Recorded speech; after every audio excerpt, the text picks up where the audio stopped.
Hey everybody, this is Andy, aka Love Retro BTW, across Twitter, Instagram, and Twitch. I do a podcast every Saturday called Cafe BTW, a morning gaming podcast, a retrospective look at the wonderful world of retro gaming, from interviews to guests. Join us every Saturday, like a Saturday morning cartoon, starting at 8 a.m., 11 a.m. Eastern. Also, if you're on Twitter, please join the brand new retro gaming community, a place to share, connect, and show your love for the retro gaming community. All the links are down below. And remember, enjoy the Gamers Week podcast.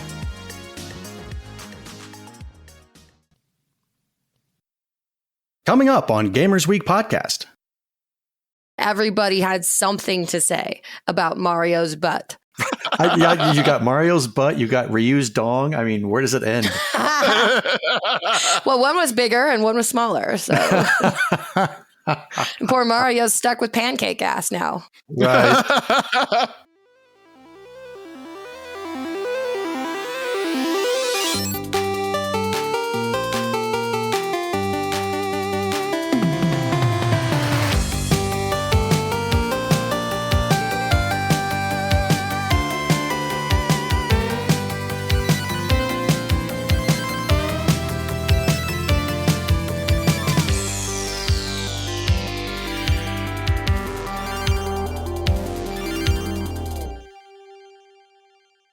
I don't think in Wisdom Tree games, though, you actually played as Jesus.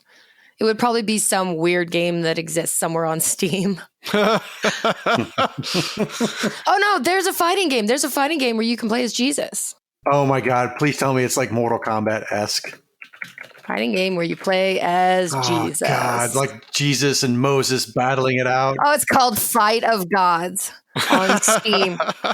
You can play as a bunch of like Egyptian gods, or you can play as Buddha or Jesus or Moses or Odin or Santa Claus. All deities. Finally, that South Park episode where Santa fights Jesus, you can live out in real life. Yes. Santa's chucking presents at him like fireballs, like Hadouken. But it's like, ho, ho, ho, ho, ho, ho. You sound like Woody Woodpecker there, though, to be fair.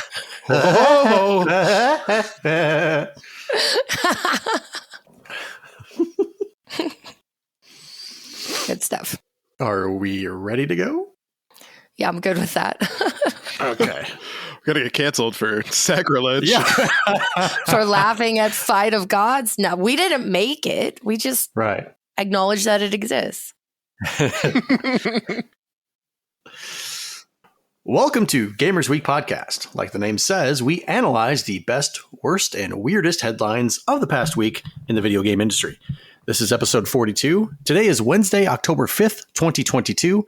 My name is Donnie G, a.k.a. Donnie G Retro, a.k.a. whatever you want to call me, and I'll be your host this evening. And with me, as always, are my two gracious co-hosts. The first one will pay for Nitro on Discord, but won't pay to upgrade his value meal.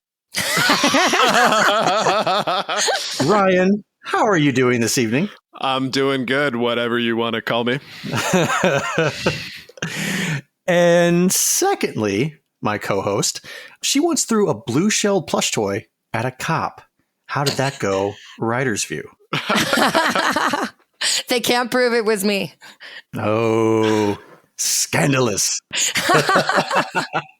Scandalous. That reminds me of one of my favorite video game commercials for Crash Bandicoot, where Crash is in the mascot outfit, and he gets pulled over by a cop, and he says, "Do you know why I pulled you over?" And his response is, "Because you think I got donuts in here?"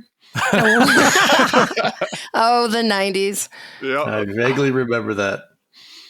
Let's take a look at our reviews, reactions, and requests. Holy Headshot says, just what I needed after finishing a 36-hour shift. All the laughs that NES Hard and brilliant Mario 3 could provide. Thank you, guys. Look forward to the show every week, and I'm never disappointed. I'm so glad you got to read that. Right. It's fitting that it was your turn. Right? That's brilliant. SMB Flurry says, congratulations on 7,500 downloads, and thank you for the consistently great podcast every week. You're welcome, buddy. Thank you. Thank you. Ben Magnet 27 says, hot damn, Writer's View. I'm going to have to give Donnie some ice for that burn when I see him at PRGE. Ooh, sick burn. And I think he's talking about the whole Metroid thing, if I remember correctly. I think it's more where I said the soundtrack to your life would be on 8-track instead of vinyl. Oh, that's... Now, does it burn just as much the second time? Yep. Now it's like double burn. That's excellent. Refried. You burned me once. I got some cream on it. You can't burn me again.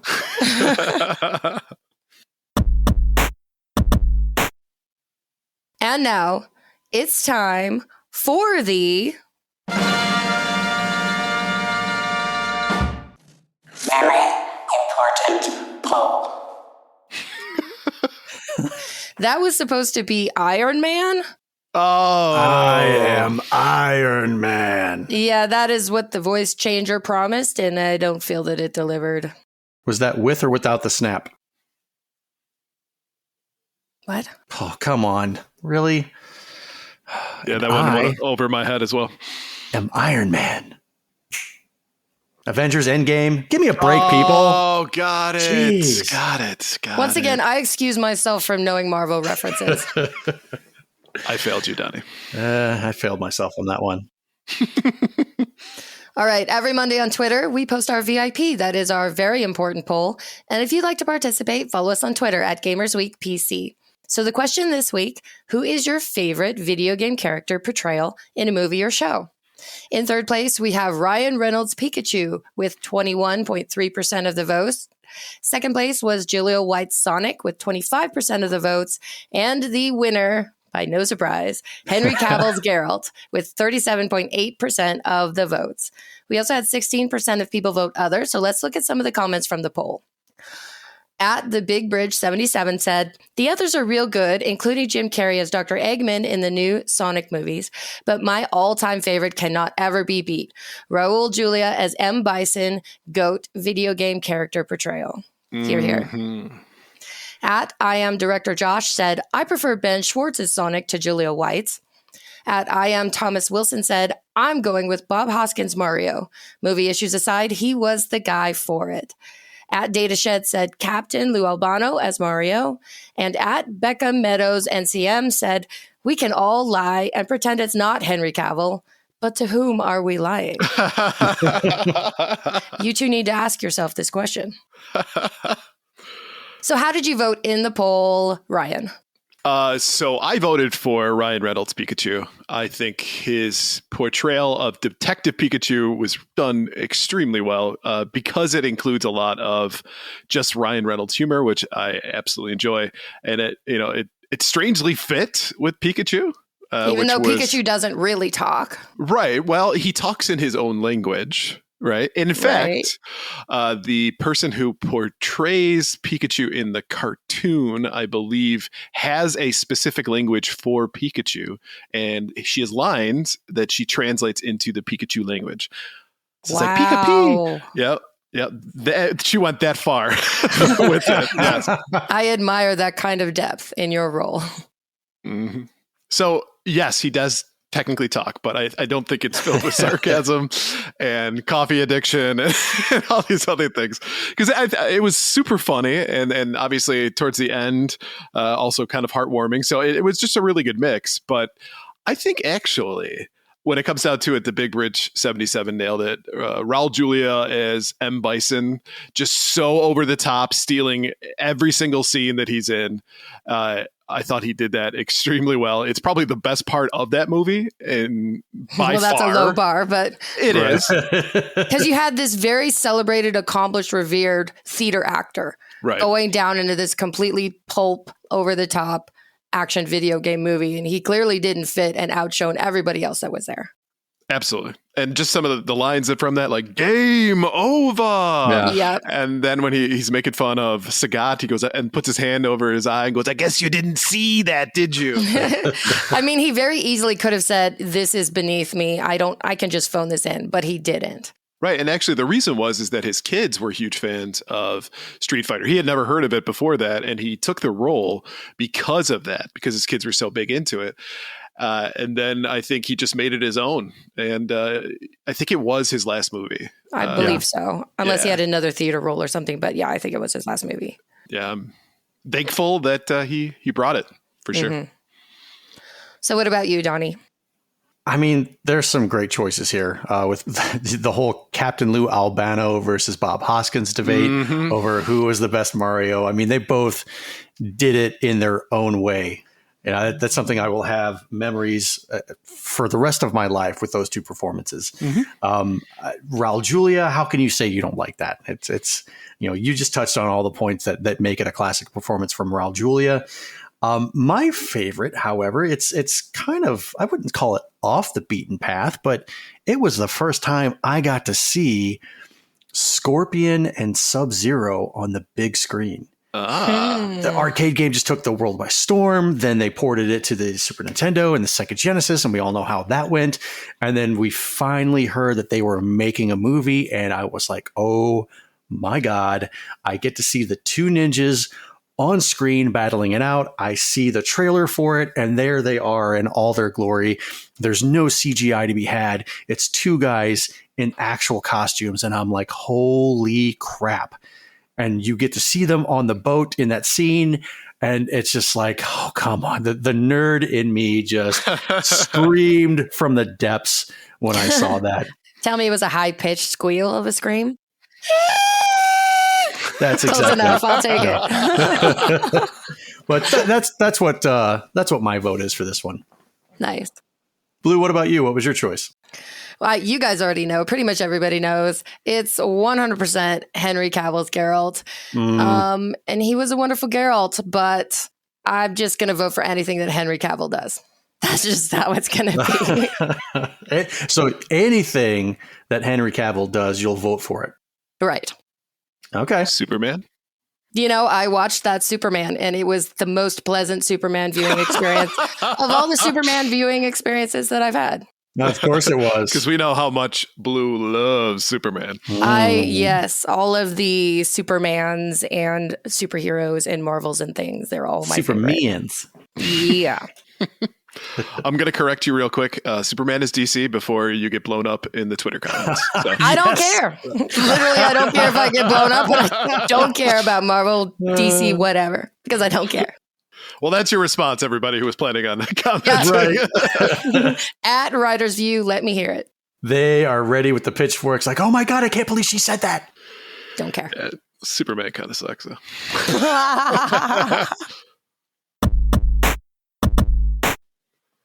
All right, let's take a look at our patron shoutouts. Couldn't do what we do without the help of our gorgeous patrons. Here are the generous folks supporting Gamers Week on Patreon.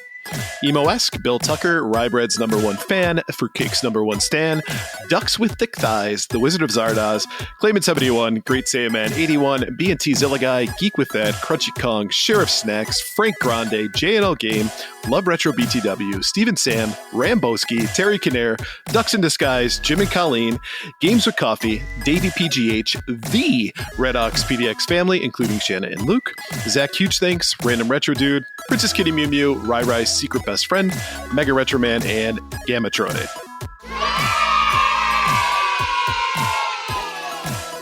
If you like what you hear today, and we really hope you do, please consider joining us on Patreon. Your support helps cover the cost of producing the show, as well as other cool stuff we'll be doing, like prizes and giveaways. You also gain access to our weekly patron-only bonus cast called Gamers Week Uncut, Patrons with Benefits. Visit patreon.com/gamersweek or follow the link in the show notes to learn more. And if you don't become a patron for the next week, every time you try to plug in a USB, you'll have to flip it around 7 times or more for it to work. So to avoid that mildly frustrating experience, become a patron today. I do that anyway. Are you cursing our listeners? It's not like a full curse. It's like a curse or a diet curse is what we're doing. just 1 calorie, not even. Not that cursy. Oh my God. All right, let's move on to our headlines for the week. Our headline segment is proudly sponsored by the Retro Game Club podcast. It's a fantastic family-friendly retro gaming podcast. In each episode, Rob and Hugh pick 2 games to play and discuss, as well as news, interviews, and other topics. Currently, they're playing through Sonic CD and Sewer Shark. Nice! Visit them at retrogameclub.net or follow the link in the show notes. Are you a fan of Sewer Shark, Donnie? I take it you are by the nice. I am. I love Sewer Shark. You know, I'm a big fan of the Sega CD and the FMV games that came out for it. Right. I recently beat Sewer Shark, Salsa Shark. That would have been a better name. Or Salsa Shark, yeah. Man goes in the cage goes into salsa. Who's in the salsa? Our shark. Sewer Shark, I beat finally for the first time last year. And it was a glorious experience. It's a game I feel like it's challenging enough that I can go back and play like every so often, and it will still challenge me to try and beat it. I need to check it out. I have not had enough Sonic CD love in my life, and I need to remedy that fairly soon. Sonic CD is also a great game. I recently picked that one up at... I meant Sega CD. See, that's what I did as I screwed it up. You said Sewer Shark. Okay. That wasn't a joke. I did that by mistake. Sega You guys are doing well. This show's going to go well. I have a feeling. I was reading it, right? And they're playing through Sonic CD, and that's why I said Sonic CD. I'm not a smart man, but I know what Sega CD is. Are you sure? All right. First up from Forbes. Overwatch 2 servers hit by a second DDoS attack in under 8 hours, and it's all hands on deck to fix the problems. The Overwatch 2 launch date issues are ongoing, as game director Aaron Keller says the servers have been hit by a second DDoS attack within 8 hours of the game going live. We're steadily making progress on server issues and stability, as well as working through a second DDoS attack, Keller wrote at 12:30 a.m. Eastern Time. We're all hands on deck, and we'll continue to work throughout the night. Thank you for your patience. We'll share more info as it becomes available. Word of the first DDoS attack came from Blizzard President Mike Ibarra at 4:33 p.m. Eastern Time. It's been a brutal first day for Overwatch 2. Players have also raised issues about not seeing all of their cosmetics and currency after merging their accounts. Many found it difficult to get into Overwatch 2 throughout the day. There were long queues and server connection issues. There's a silver lining to the cloud, though, for Blizzard. A lot of people are clearly interested in trying out Overwatch 2, given the lengthy queue times. So correct me if I'm wrong, a DDoS attack is where they send like a whole bunch of traffic to a website to overload it. Is that Correct. right? Yeah, Donnie, you would obviously know more. Yes. In the network world, it's basically, so there's a TCP connections. It's a 3-way handshake. The SYN, SYNAC, and ACK, and basically, yeah. Nerd alert. Yeah, so the SYN packet and the ACK packet, they come back and no, it's yes, you are correct. They just overload it with a lot of traffic. Thank you. Dumb it down for the rest of us. Right. There you go. It's just interesting to me that obviously, I think probably, and I'm going to speculate on this one, is that it's probably because Blizzard hasn't exactly been the best company over the last couple of years. Right. So I'd imagine that has probably something to do with this. But that kind of sucks. I mean, there were a lot of people that were really looking forward to Overwatch 2 and not being able to play it because of these DDoS attacks.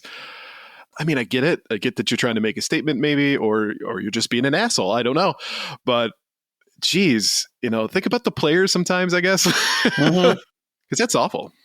Aside from the DDoS attack, every time a live service game launches, this kind of stuff almost always happens. Like I remember when Destiny 2 was out, or every time they'd release a new expansion, Mr. Blue would be trying to play and he'd get a notice that said he was like 22,000 in line to be able to get into a lobby or something. Wow. That kind of stuff is just ridiculous. So I think that there would be problems regardless when Overwatch 2 launched today, especially because they shut down Overwatch 1. So it's not like fans had something else to go play in the meantime while they were waiting to get in. Like if you want to play Overwatch, you have no choice but to sit around and wait. And then this DDoS attack is just exacerbating everything that's happening. But it is entirely possible, you make a good point, that somebody's just trying to make a statement because Blizzard is a pretty rotten company. But I remember a couple years ago when I was trying to participate in the Extra Life fundraiser. They do an annual charity stream every year for 24 hours where streamers get on and they do charity streams and raise a bunch of money. And it's a really big deal for 24 hours. And a couple of years ago, when I was trying to participate in it, the site got DDoS attacked. And so nobody could make donations during their one day of the year where they do the donation stream. It was ridiculous. Yeah. So I'm going to hedge my bet less on this is some kind of vigilante justice and more on the asshole angle. That's the way that I see it. It's just people doing something to a big company, knowing that they're expecting a whole bunch of people to get on this and like, oh, we're a big company. We got all this stuff going on. We're going to make lots of money. Yeah. Let's cause them a problem. That's all it is. And most of the time when a DDoS attack does happen, it is because that company has done something bad or wrong or what have you. In this case, it could very well be that some of the attackers are like, you know what? It's time we stuck it to Blizzard. Let's go ahead and take them down a notch. But more than likely, it's just people looking for something to do. I think at this point, if it was a statement, they would have probably come out and said, we're the group that did this and this is why. Which I just don't understand the mentality. Is it because you're looking for notoriety? Are you looking just to troll somebody? I mean, it's probably the same mentality about why you're going to hack Take-Two and then just dump all the GTA 6 stuff. Right. There's no reason to do it other than just notoriety, or you want to stick it to the company or whatever. You want to be internet famous. I don't know. Right. Again, I'm just thinking about the players themselves. I mean, there's collateral damage as a result of this. Yes, you are trolling people. Yes, you're doing all these things. But I guarantee you there's somebody out there that's been waiting a long time for this to go live, really excited about it, planned their whole day around it, and now they can't play. And essentially Blizzard is like, sorry, nothing we can do at this point, kind of thing. I mean, I don't exactly feel sorry for the people that have planned their day around a video game. I know, this is definite first world problem. Exactly. You've never done that, though? You've never planned like an entire day of a video game release? Come on. No, not really planned. More so just like kind of called off sick. I'm like, oh, okay. Like I did a midnight release. I got the game, went home, like loaded it up, installed it, and went to sleep. And then it was like, oh, yeah, I can't come in and work today. Wasn't planned. But imagine that happened and you wouldn't be able to play it. And then you had to go back to work the next day and everybody else got to play it. But again, first world problems. Right. I mean, that's very disappointing. But even without the DDoS attack, this was likely to happen because it's a live service game that apparently half the world wants to play. Right. All right, next up from Screen Rant. What? Screen Rant. Next up from Screen Rant. Why Mario's butt is so controversial. We'll play a little Barry White in there. And be like, oh, baby, you can't bottle love. Can't get enough of your butt, baby. Well, in this case, you'll be disappointed, Donnie. The latest controversy for the Super Mario Bros. Movie comes as those familiar with the character notice that Mario's ass is missing in the first movie poster. That's Mario's missing. That's what it was. The subtitle was ass. Yeah, that's the sequel. Mario's ass is missing. Due to Mario's iconic status as a video game character and symbol in pop culture, there's a lot of pressure on the animated movie to do him justice and make up for the mistakes of Mario's live-action film. So even as many brace for the eventual reveal of Chris Pratt's Mario voice, the glimpse at the plumber's butt was enough to drum up an unexpected controversy. Some comments are indeed made in jest, but it is another example of the Super Mario Bros. Movie's controversial status, making it a target for memes and jokes as people continue to be incredibly skeptical about the film. Even with the Super Mario Brothers movie butt controversy, the odds are still in the movie's favor to be successful and launch a Nintendo cinematic universe. Mario is not only Nintendo's most iconic character, but also one of the most recognizable and beloved characters in video game history. His headlining an animated movie is a huge deal, and it will get butts in the seat worldwide, even if Mario's is smaller than some might like. It's just so ridiculous. This is a controversy? Come on. Oh, man, were you not? Okay, sorry. Brian finish reading this, then we'll talk. Sure. The Super Mario Bros. Movie does come from Illumination, the studio that turned Despicable Me and Minions into massive franchise, after all. These controversies might only generate more interest in the film. Whether it is Mario's butt, Chris Pratt's casting, or another future Super Mario Brothers movie controversy, audiences are likely to turn out in droves for the 2023 movie. So yeah, if you weren't on Twitter yesterday, this was a big deal. Everybody had something to say about Mario's butt. Oh, geez. And I was just kind of scrolling through my Twitter feed going, wow, this is our reality in 2022. Yeah, you got Mario's butt, you got Ryu's dong. I mean, where does it end? Well, one was bigger and one was smaller. So and poor Mario's stuck with pancake ass now. Right. Flat like a pancake, just like Mom used to make. He stopped working out. What can he say? Maybe he's dropping weight. You know, Yeah. Mario's kind of he's a stout fellow, right? Yeah, but you've seen how he jumps. Like his standing vertical is incredible. So that kind of jumping power comes with big glute muscles. And I'm surprised that Illumination didn't pay attention to these kind of details.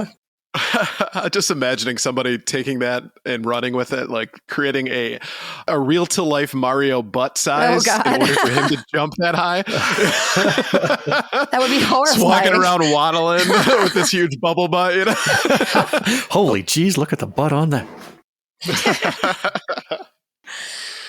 But I think this is spot on. I don't think anybody would have looked twice at Mario's butt if people weren't already super skeptical about the way this movie is turning out. Right. I mean, help me understand something as far as Mario's butt is concerned, because when you look at different video game covers, like the Super Mario 3D World and what have you, there are some that are from Mario from the front. So you don't really get to see his butt.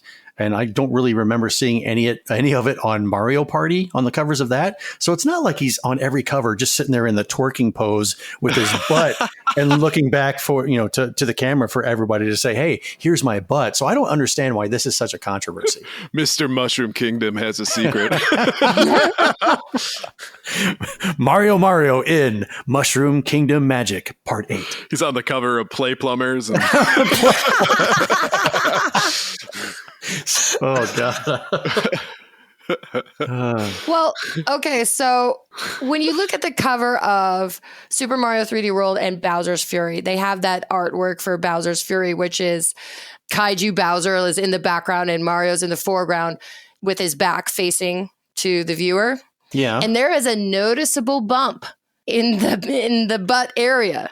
There are noticeable cheeks that are absent from the movie poster. You are right, but I don't think it's like that prominent. This is a silly thing to argue about anyway, but I'm just saying, I think they have a point, but whether it's going to make or break the movie, it's not going to matter. The internet got us to argue about something trivial. Yep. I'm just concerned because I think that proves that Mario stuffs his underpants. No. Mario went to Hollywood and he was pressured to lose weight from these unrealistic body standards, these unrealistic beauty standards. I think Mario needs our support now more than ever. We'll put a GoFundMe for Mario's ass. To say Mario love himself just as he is. He needs to get butt injections.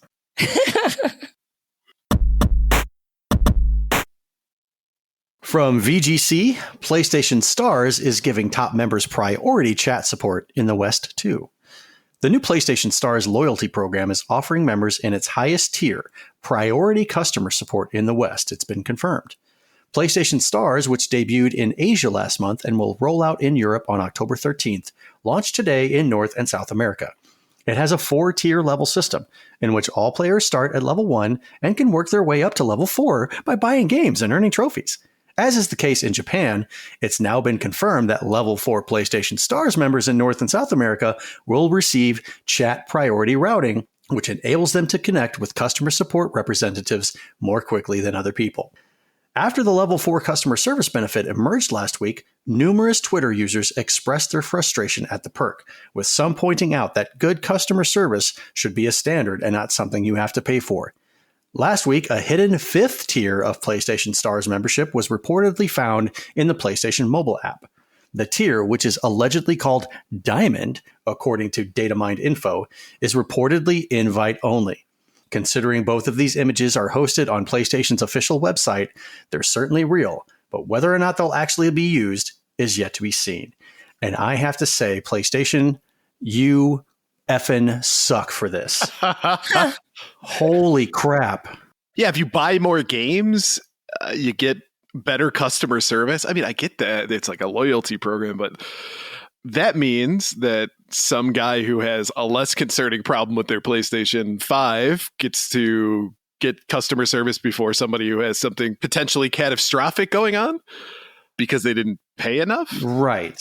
You ever enrolled in like a Sky Miles or, like Advantage Miles thing for an airline? No.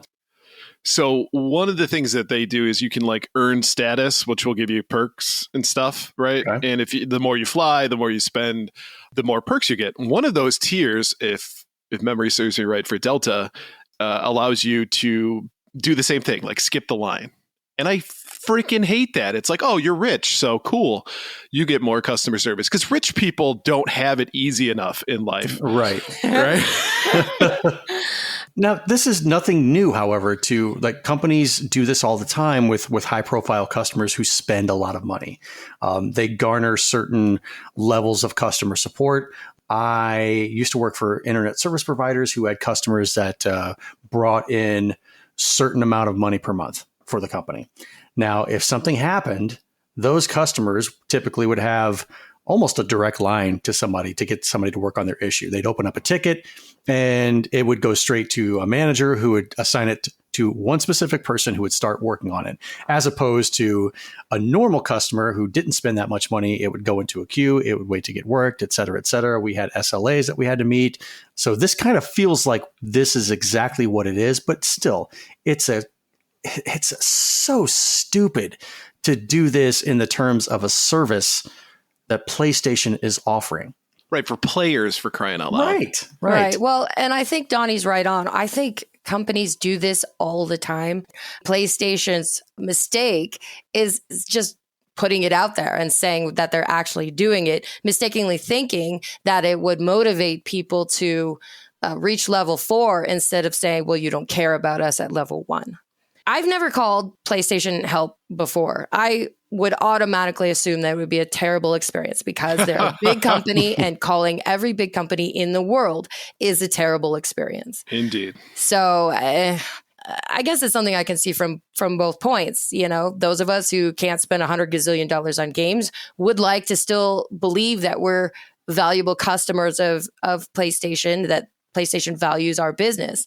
But let's be honest, they're not going to value somebody who buys 2 games a year nearly as much as somebody who buys every new release that comes out. Mm-hmm. Right. And that kind of sucks. I mean, I think my question is answered. It's based on the amount of games that you buy and how often you play these games. So if you, if you're like the super rich person who doesn't have to have a job and you buy all the game, every single game that comes out, you're like, oh, that game looks cool. And then you get around to play it and you put a lot of hours into a game, you get all these trophies and stuff like that.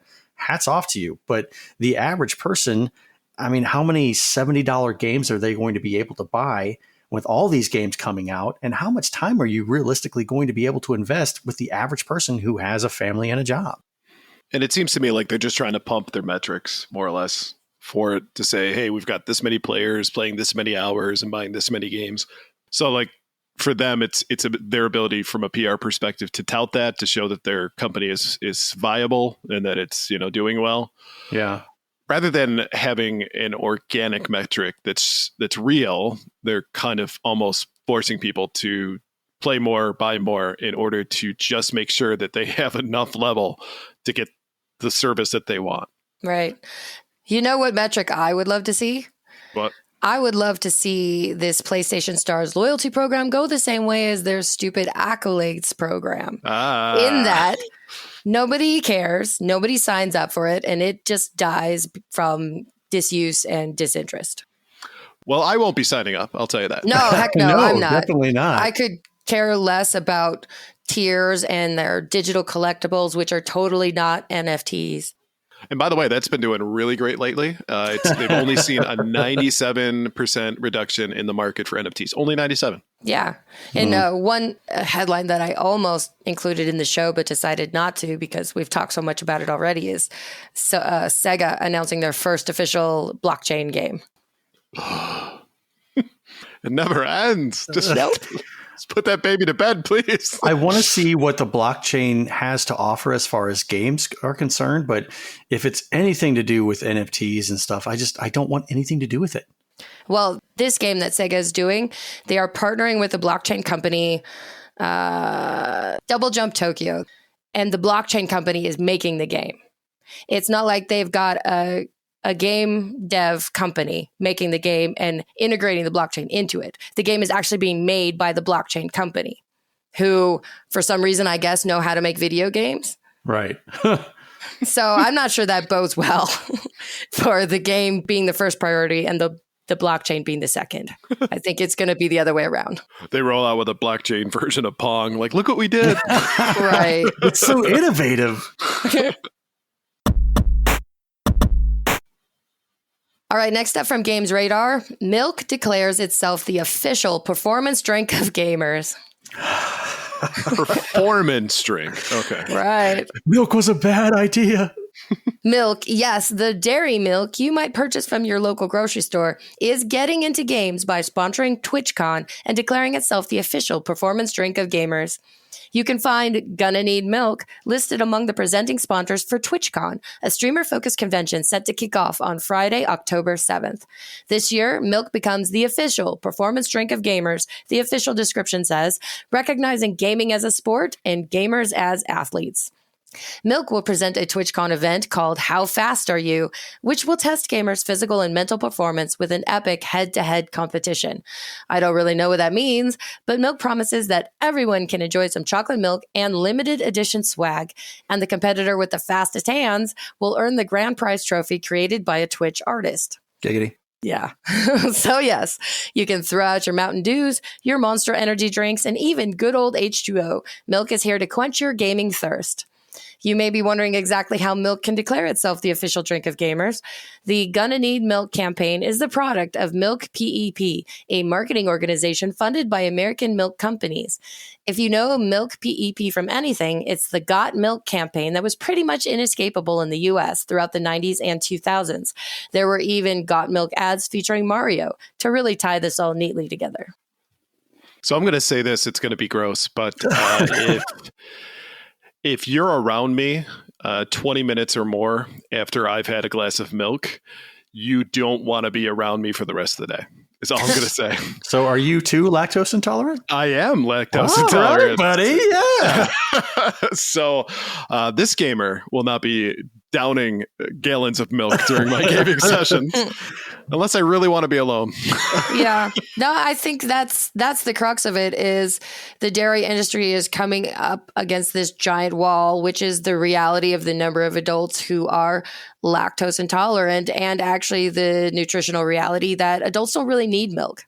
There's lots of non-milk alternatives and the dairy industry is suffering for it. And so they're like, hey, what's a really good industry to make money? Video games. That's it. We can spin gamers as athletes, right? Yeah, let's do it. Yeah. I don't remember the last time I actually had just like a regular glass of milk. I love chocolate milk.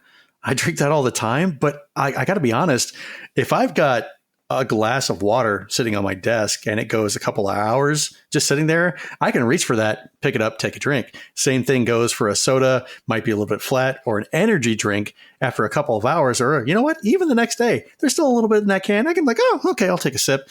Can't do that with milk. You can't let the glass sit there overnight and then it's like, oh, milk, hey, how you? We don't like cottage cheese in the beverage. Oh, I think I got Donnie. I think he had to step away. You son of a... Oh, that's it. We found Donnie's line. We found his limit. Oh, it plays in my head. You fill my head with an idea, and then my brain starts imagining it. It imagines the taste, the smell, and I'm just like, nope. Oh my gosh. Yeah, see, my parents were you have to drink a big glass of milk with every meal type. And I just freaking hated it. And I swore that as soon as I got out of the house and was responsible for my own diet, I was never going to drink milk again. They were force fed that whole milk. Kids need milk, a glass of milk with every meal. So I can see why they did that, because I went through the same thing. Yeah. To get a little sciencey with this too, Blue, you brought up the fact that most adults are lactose intolerant. Adults who are not lactose intolerant is actually a genetic mutation that happened a couple thousand years ago. Ah, damn. Yeah, in the human population. You're technically, as an adolescent, you're able to produce the enzyme that breaks down milk. But as soon as you become adult, your DNA turns that off. I am nothing but recessive genes, is what you're saying. Yes. You're all mutants. Dang it. Because I can drink milk. I just don't want to. It's what I'm saying though is it's far less common to have adults who can actually drink milk and not have any adverse effects from it. And it's interesting though for me, like regular milk, like if a glass of milk really bothers me, but ice cream and cheese do not bother me. So what you're saying is because you drink a glass of milk and you need to be left alone for the rest of the day. So can you imagine all of TwitchCon all having all this milk and then being together in these halls and these events? That's not going to be a pleasant place to be. Oh. Somebody light a match. No.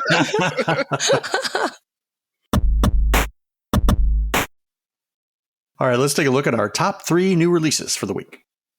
Starting off is Darkar Desert Rally. Platforms are PS5, Xbox Series X and S, PS4, Xbox One, Switch, and PC. Darkar Desert Rally is the biggest off-road rally racing adventure ever developed. Experience the speed and excitement of the largest rally race on the planet, featuring a wide variety of licensed vehicles from motorcycles, cars, trucks, quads, and SSVs. Next up is Deathverse Let It Die. Platform PS5, PS4, and PC.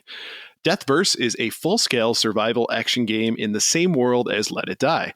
Hundreds of years later, after the events of the game, players participate in violent survival TV show Death Jamboree, an inhumane program in which 16 participants must murder each other to try to survive on an uninhabited desert island that grows increasingly polluted by the curious element of SP lithium. Only those who can truly entertain and capture the hearts of the crowd can claim fame and glory. Overwatch 2, platform not currently available. Right. Platform, please stand by. PS5, Xbox Series X and S, PS4, Xbox One, Switch, and PC. Overwatch 2 is an always-on and ever-evolving free-to-play, team-based action game set in an optimistic future where every match is an ultimate 5v5 battlefield brawl. Team up with your friends on all platforms and dive into the reimagined PvP experience as a time-jumping freedom fighter, a beat-dropping battlefield DJ, or one of the over 30 other unique heroes as you battle it out around the globe. So with these 3, Blue, tell me, which one are you interested in? I am in for Hunger Games. Deathverse Let It Die. I could play Dakar Desert Rally just because it's a racing game, though a desert rally setting doesn't really do it for me. But in a pinch, I guess it's a racing game. So there's that. Overwatch 2, not my thing. Deathverse, it sounds interesting, the whole murder TV show, which is a genre that's kind of been done and played out a little bit. But I'd be willing to give it a try. It might be fun. Just reminds me as well of The Running Man. I just hope it has like really campy death lines from it. Just like Arnold be like, Sub-Zero is now just zero. With any luck. Donnie, what about you? Again, it's not a great week for me. I do not like Overwatch. Cannot get into it. Yes, it's a first-person shooter. Just because there's so much stuff going on the screen, it makes me feel like I would have a hard time trying to concentrate on it. So that's out for me. Deathverse, I don't really know anything about it. I might give it a shot, but none of these games seem awesome to me, except for Dakar Desert Rally. I do like a good driving game. That was a 180. I know. It's like, yeah, what's going to make this unique? I've never played a desert rally game before. I mean, if you want to take a look at what Gran Turismo used to do with some of the tracks that they had with the rally racers, yeah, I like that. I could get into that. So if this provided a unique experience of being in the desert, sure, I might give it a shot. What about you, Ryan? So I'm in the same camp with Overwatch. And for me, it's because it seems daunting to get into because there's so many characters. It's not like your typical first-person shooter where everyone is more or less essentially the same. It just depends on what weapons you have. Where this one, each character has its own unique weapons, abilities. Some of them are more defensive. Some of them are more on the offensive. Some of them are healers. Like it's just so much going on. It's just like... Yeah. And I think that's a general problem that live service games have, is if you don't get in on the ground floor, then the game leaves you behind and it's too daunting to start up and start playing. But with Deathverse, I don't think it's really my shtick. The Dakar Desert Rally, though, not necessarily my thing with racing games, but if you look at the visuals, it is stunning how real it looks. It looks like you're actually looking at a race like on TV. It's really, really well done. So the graphics of it are spectacular. But outside of that, at the core of it, it's just a racing game. Right. It would be the same thing as if there was another shooter that came out that tried to rival Modern Warfare. It's like, what are you going to offer me that's not Modern Warfare that's going to pull me away from it? That's unique, a unique experience. And if you don't have that, Downey, there's a beat-dropping Battlefield DJ. I'm in, man. If I get to go up to somebody instead of like putting a bayonet in their stomach, I just get in front of them with a turntable and like, and their head explodes. I'll take it. There you go. That's what the next World War II shooter. They should have beat-dropping Battlefield DJs in the middle of World War II. That would be something unique. So many good ideas that we just give away for free. You're welcome. I'll only ask for 10% royalties. Yeah, something minuscule.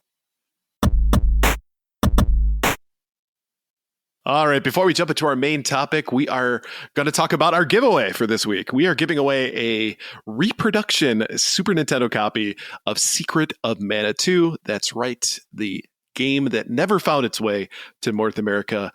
You can play at home. Now, to enter this giveaway, look for @RetroGameBrew's pinned tweet on Friday morning and comment with a picture or screenshot of you listening to episode 42. Entries will be accepted Friday, October 7th to Tuesday, October 11th. You're already listening to the episode, so you might as well enter now before you forget. Can we enter? What if I want to play it? Well, that's the crappy part about running a podcast. Isn't that like where they run down in the typical things, like, cannot be a member of the family of a the immediate member. Family of an employee of the whatever company. Yeah. Sucks, but it is what it is. On to our main topic. From GameSpot, Google Stadia had big, disruptive ideas that others should steal. Though it's easy to forget after watching Google struggle for years to provide a game streaming experience on par with a traditional PC or console, the megacorporation originally pitched its Stadia service with much broader ambitions. The vision outlined in Stadia's 2019 announcement promised several features that actually could have been disruptive game changers for the industry, if only any of them had been available at launch or gotten more widespread distribution once they did arrive. Now, to be clear, I'm not talking about laughably pie-in-the-sky promises like negative latency.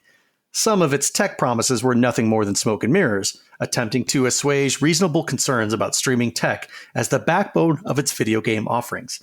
Instead, I'm talking about synergistic goals that should have been perfectly achievable for one of the wealthiest corporations in the world that's already operating a huge and successful video streaming site and server infrastructure network. Features like State Share, Stream Connect, Crowdplay, and Crowd Choice had a chance to integrate video games and the popular advent of game streaming for an audience like never before. But each of those features were absent from launch and weren't really integrated at a platform level. Individual developers had to implement them piecemeal, making the experience of using the service inconsistent. As of late 2021, Google boasted that more than 20 games in total included one or more of these features, but that was less than 10% of the total library. And even among those games, many of them only included one or two of the features, not all four. This was exacerbated by the lack of first-party development on Stadia. While Google talked a big game about starting its own internal development studios that would optimize games for the platform, none of those materialized. As we've seen in successful consoles from Microsoft, Nintendo, and Sony, first-party development is more than just a way to score exclusives. Platform holders have a vested interest in making sure their internal development shows off the unique features of the hardware and serves as a guidepost for third-party developers to follow. Stadia had no first-party development, just vague notions that we would get exclusive games eventually.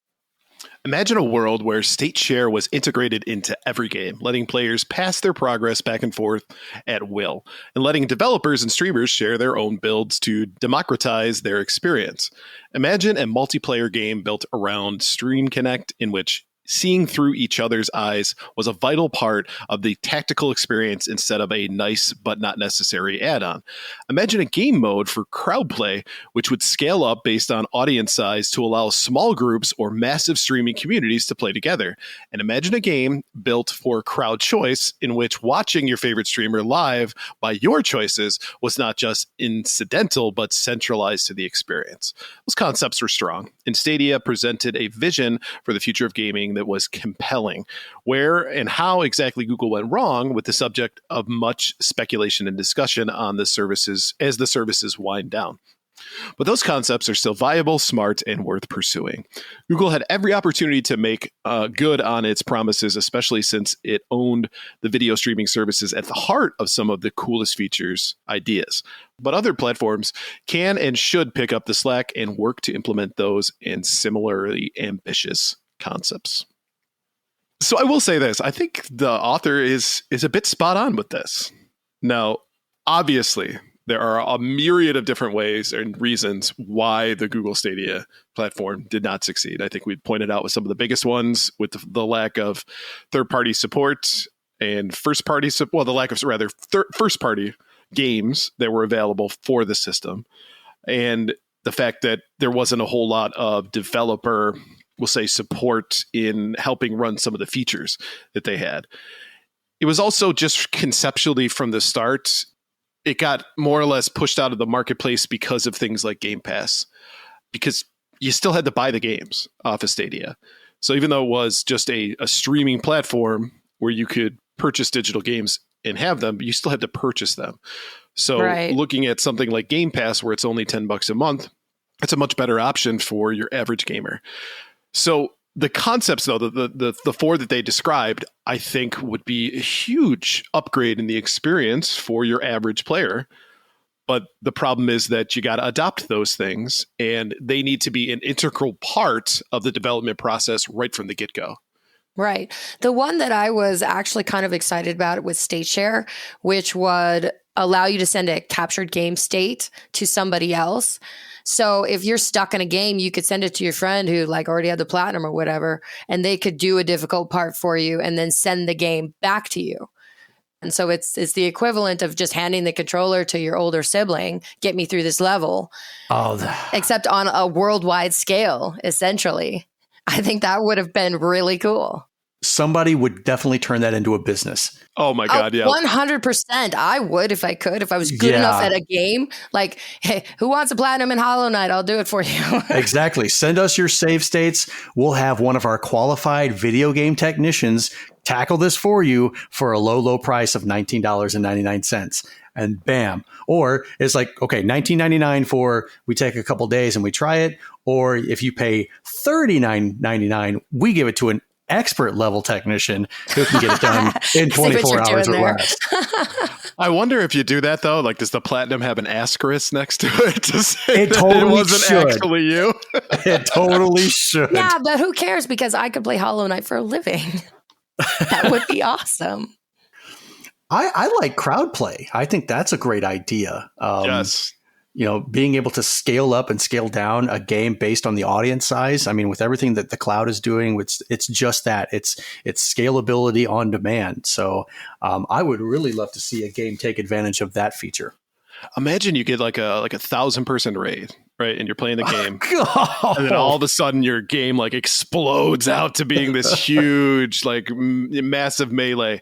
That would be so freaking cool. right? And someone, Leroy Jenkins, just like, Leroy, what are you doing? No.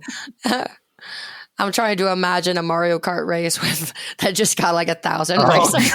No. It'd be pure chaos. I would break my controller if that happened.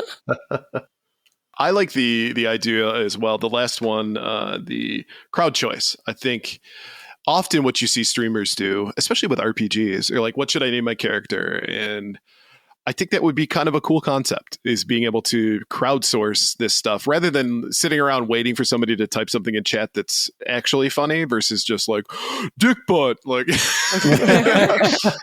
I don't know. We all just laughed at dick butt. Right. Then maybe dick butt is a bad decision or a bad example here. But I did that, I think, with Final Fantasy VII, and I think they named Aerith like John's mustache, and so I had to read that every time it came up. I think like one of them was like Big Booty Ho and like stuff like that. So clearly Stadia had a bunch of ideas that we all actually really liked, despite the fact that we've made Stadia the butt of our jokes for years. Right. And I mean, you take the good with the bad, right? Because, I mean, there are really fanatical folks that were really enthralled with Stadia. I mean, they had their own communities and stuff. So clearly there's some good that went with, we'll say, some of the more gimmicky things that they did. So in that sense, I agree with the author that this should be something that is borrowed and stealed from other companies, companies that can actually live up to that. They have the relationships with developers. They're able to create first-party titles that utilize these things. I mean, Nintendo does that with all of their tech demo stuff that they do. You know, like Two Arms and Nintendo, is it like 1-2 Switch, right? Those are all first-party stuff that they're trying to show off this new technology. So a company like Microsoft, Nintendo, and PlayStation could invariably do this stuff because they already have the built-in development houses to do it. Mm-hmm. And one thing that I hope happens is that this is a lesson to other companies who think that getting into gaming is just a matter of throwing money at it and then you'll automatically rake in the profits. That's not what it is at all, obviously. Google was in love with the tech first and didn't even consider the games. Right. But that's why we're gamers. That's why we play games, is because we're in love with the games, not because we're in love with our consoles or our PC. Without the games, they're just meaningless pieces of plastic. And that's exactly what the Stadia controllers have turned out to be. Mm-hmm. And that sits with Google's MO anyway. I mean, they have come out with so much tech that they didn't really do a lot of market research to find out if it was actually going to be a viable thing first. And they just throw money at something and hope it sticks. And they have probably over 100 different products that they have, put to sleep over the last 2 decades. So it's no surprise to me that Stadia is going away for the exact reasons that you described, because they still haven't learned that lesson because they have so much money. Right. If only I had as much money as Google, so I could afford to just sink millions into half-brained ideas that I just kind of abandon halfway through because I get tired of them or whatever. Sounds like things I do in my yard. Can we pour some out for Stadia, though? We can. Yeah, and for that marketing campaign that was...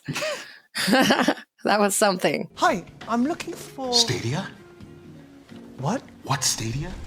Stadia is only the newest, most logic-defying, mind-bending, absurd gaming platform on Earth. Forget boxes, forget consoles, just your games, your screens, and electric air.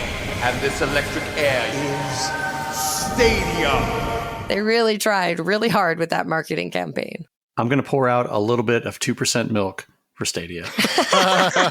Not even whole milk, 2%. Nope. That's all they get is 2%. Do me a favor, though, and clean it up before it turns into cottage cheese. And I like cottage cheese. I just don't want to drink it. You know how sometimes curdled milk has that vaguely minty taste? Please don't.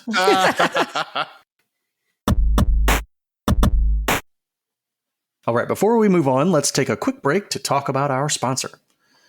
This segment is proudly sponsored by the Elitist Podcast. It's a show where 3 friends and occasional guests play games about video games, including trivia, game show games, and more. Here is this week's trivia question. The Game & Watch was a technological marvel, probably with such memorable titles as Ball, Fire, and Helmet. But all good things must come to an end, as a year after the Game Boy was released, the Game & Watch line was discontinued. Do you know the name of their last game? Here's a hint. The game was remarkably similar to Ball. Tune into the Elitist podcast this Wednesday to hear the answer. You can find the Elitist on your favorite podcast platform, and we'll also have their links in the show notes. So I'm going to argue something real quick before we talk about the answer. Okay. I will disagree that the Game & Watch was a technological marvel.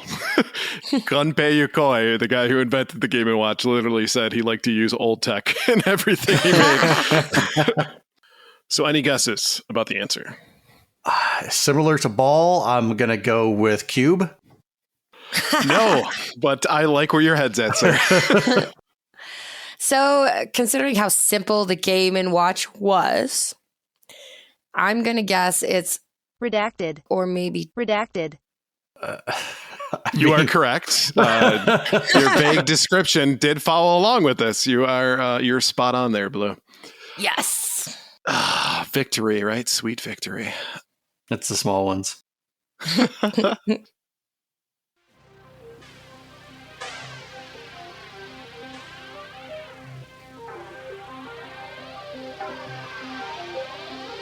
All right, fellow kids, put on that starter pullover jacket. Make sure you have Blossom set to record on the VCR. Take a swig of Crystal Pepsi and ask your parents for $5 to go to the movies, because where we're going, you're going to need it.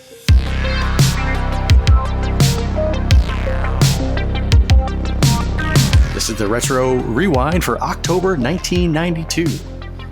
The hot music on the charts for October 1992, End of the Road, Boys to Men. I remember dancing to that song at my freshman dance. Oh, the memories. End of the road. Sorry. Still, I can't let go. But did you get a kiss during the song? That's the big question. No, I did not.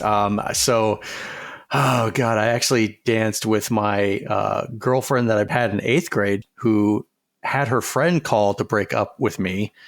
And yeah, freshman year was not a good year for Donnie in love. And she saw me and my friend at the dance. And I guess she either felt sorry for me or she just like kind of wanted to be nice. And we danced and yeah, that's.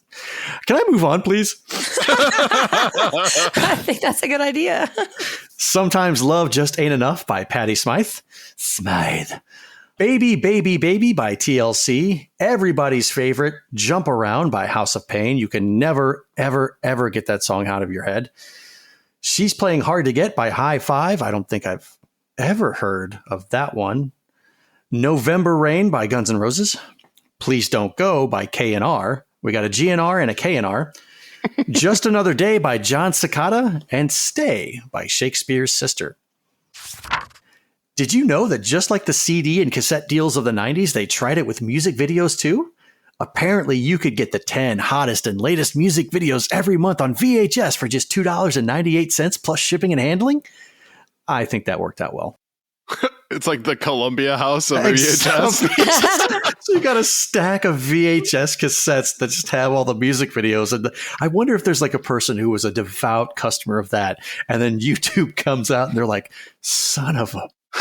But no, because then you just digitize all those VHS tapes, load them onto YouTube. Boom, you got yourself a channel. And then 10 years later, they got a DMCA strike. Exactly. Yeah, but that's 10 years in the future, them's problem. Hot at the theaters this month was Under Siege with Steven Seagal. That was hot at the theater. It was hot at the theaters. It was. I don't think October is a big movie month. The Last of the Moccasins with Daniel Day-Lewis. That's the Mohicans. That's Mohicans. It is a great movie. I didn't actually care for it whenever it first came out. It was like a drama, and I was just like, no. Teenage Donnie G. It feels really long. It's not like Dances with Wolves long, but Yeah, Jeez, I know. But it did have a great soundtrack. There was a band called Clannad. They were, I think, they were an Irish folk band or a Scottish folk band or whatever that did some of the music for that. And I actually have one of their CDs. So Yeah, I'm familiar with that band. there you go. The original Mighty Ducks with the Flying V and Charlie and Emilio Estevez. Quack, quack. I love quack, that movie quack, so quack, much. Quack, quack, quack. Yeah. Be quiet, Averman. There's a lot of adult humor in that movie too that I didn't catch as a kid. Yeah. Right. Hero, Mr. Baseball, Sneakers, which is a highly underrated gem. Candyman. Candyman. I just watched Mr. Baseball the other day, actually. That's with Tom Selleck, right? It is with Tom Selleck, yes. Tom Selleck's mustache had a supporting role. That was actually the real star. Right. Got an Academy Award for best supporting facial hair.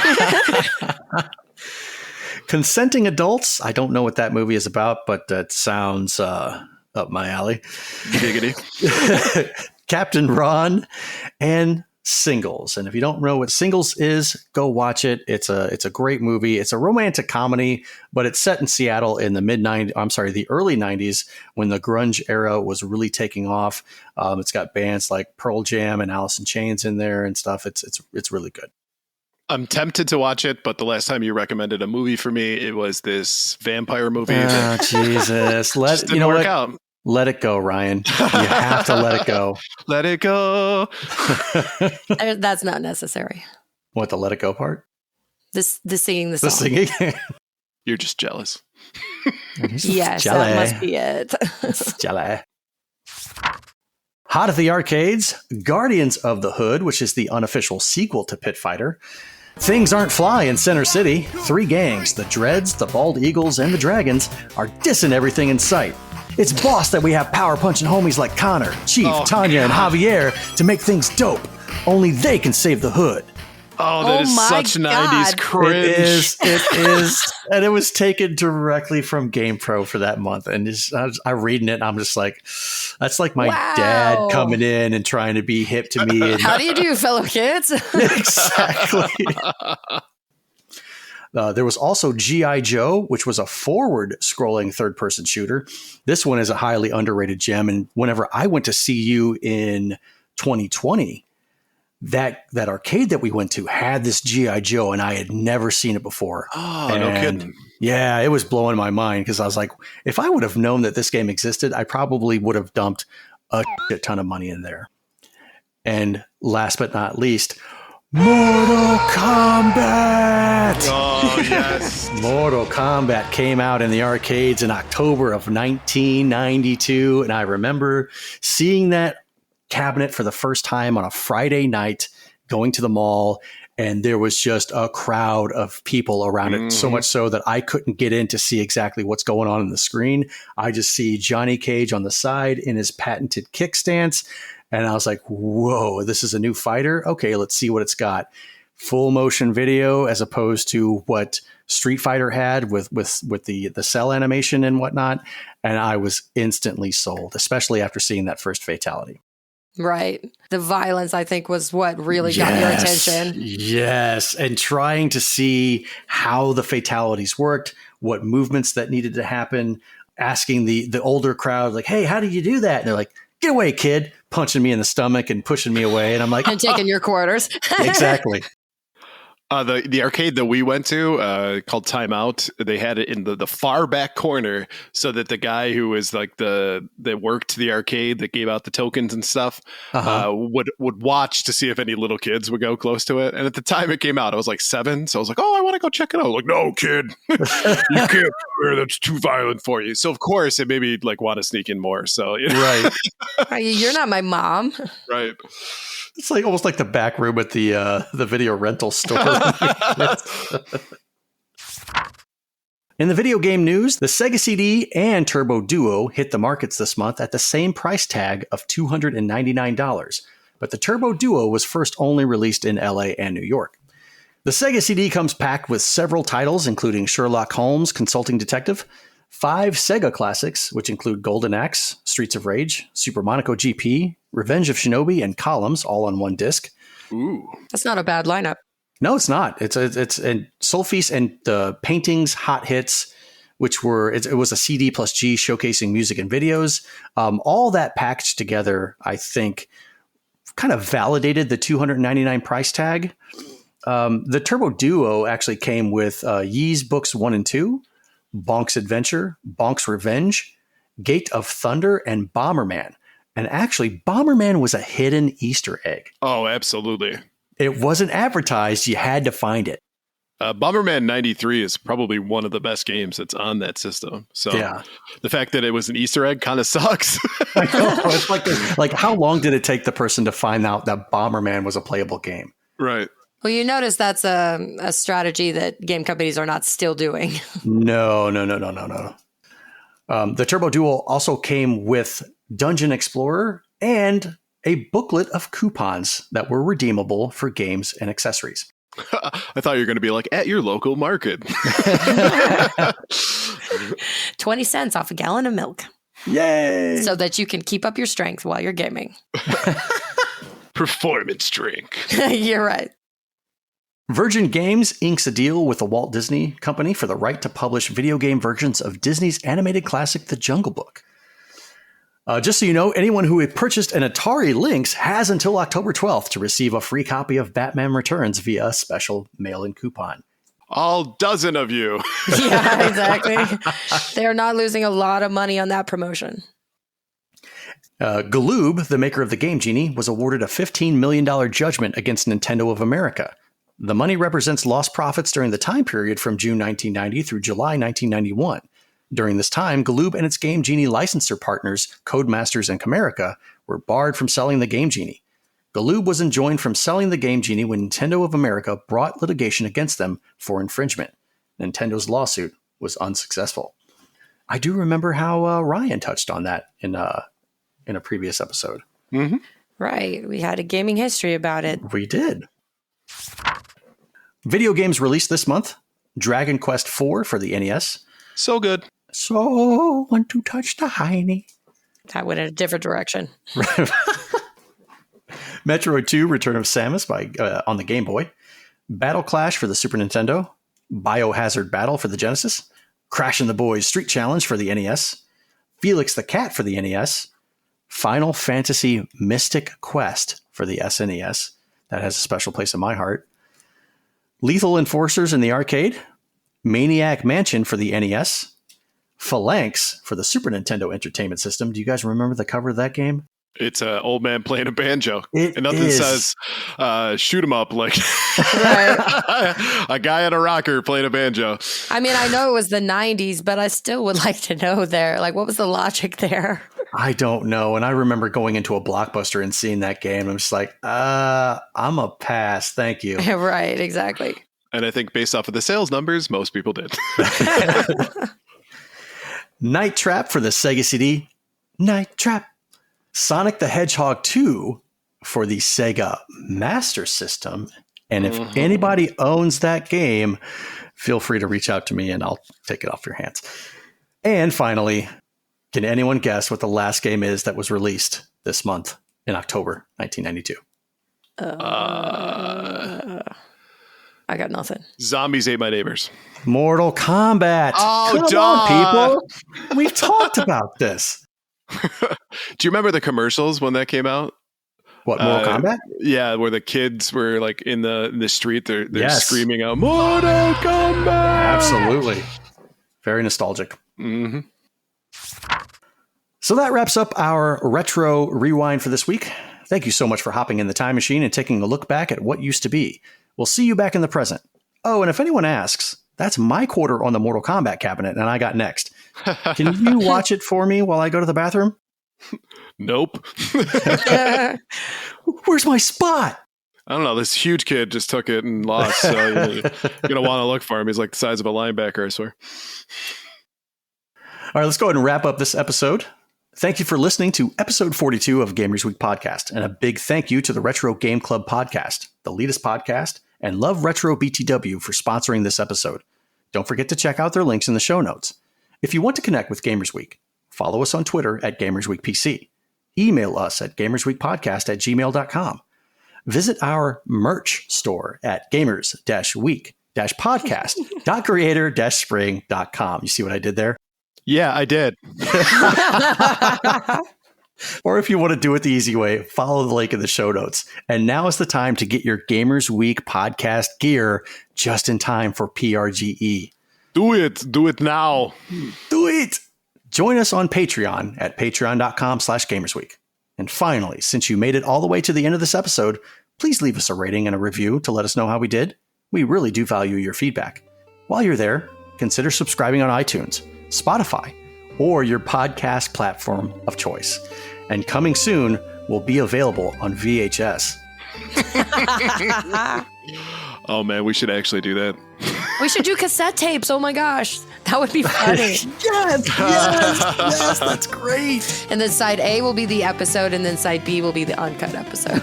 Yes. I like it. God, man, we just keep coming up with great ideas.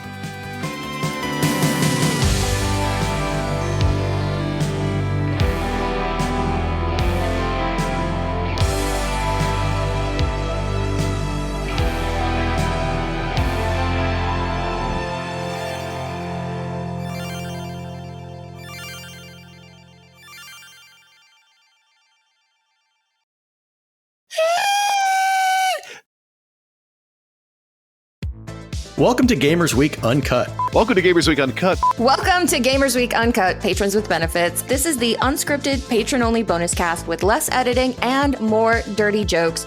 We don't know where the conversation will go, but we're sure it will be weird. This fish just went right on my nipple, and I'm just like, I Google Street Fighter 6. The first search result that comes up is people think they can see Ryu's in the Street Fighter 6 reveal. Listen up here, kids. You're not going to want to get one of those VDSTDs things, right? Make you fall off. When you go, grab a pro. You'll be doing it for America. that was perfect. If you want to hear weekly episodes of our patron-only bonus cast, join us at patreon.com/gamersweek.